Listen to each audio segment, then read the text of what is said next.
एक भेंट का अपमान, कैसे अहंकार ने इंद्र का सब कुछ छीन लिया। ये कथा है ऋषि दुर्वासा और देवराज इंद्र की, जो हमें सिखाती है कि किसी के द्वारा दिए गए उपहार का कभी भी अनादर नहीं करना चाहिए। एक बार ऋषि दुर्वासा, जो अपने तेज स्वभाव और क्रोध के लिए जाने जाते थे, पृथ्वी पर भ्रमण कर रहे थे। इसी दौरान उन्हें एक दिव्य माला मिली, जो अतुलनीय सुगंध और दिव्यता से परिपूर्ण थी। वो माला उन्हें एक विद्याधरी यानी दिव्य अप्सरा ने भेंट की थी।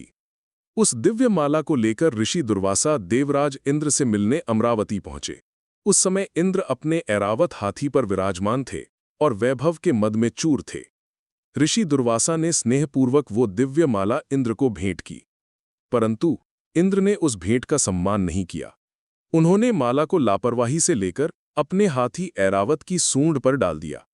हाथी ने उस माला को अपनी सूंड से उतारकर नीचे फेंक दिया और अपने पैरों तले कुचल दिया। अपनी भेंट का ऐसा घोर अपमान देखकर ऋषि दुर्वासा क्रोधित हो उठे। उन्होंने इसे न केवल अपना बल्कि उस दिव्य माला और उसे देने वाली देवी का भी अपमान समझा। क्रोध में भरकर उन्होंने इंद्र को श्राप दिया, इंद्र, तुमने ऐश्वर्य के घमंड में चूर होकर मेरी दी हुई माला का सम्मान नहीं किया, उसे धरती पर फेंक दिया। इसी तरह तुम्हारा सारा वैभव, तुम्हारी शक्ति और तुम्हारा राज्य भी श्रीहीन हो जाएगा। ऋषि के श्राप के प्रभाव से देवलोक की सारी चमक फीकी पड़ गई।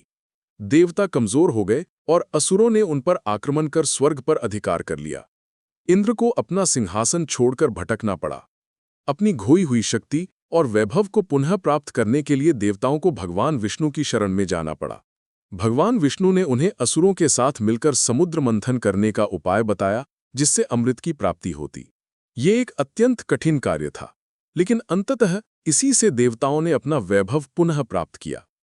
ये कहानी हमें ये महत्वपूर्ण सीख देती है कि अहंकार और घमंड व्यक्ति के पतन का कारण बनते हैं और हमें किसी भी उपहार को, चाहे वो छोटा हो या बड़ा, पूरे सम्मान और विनम्रता के साथ स्वीकार करना चाहिए।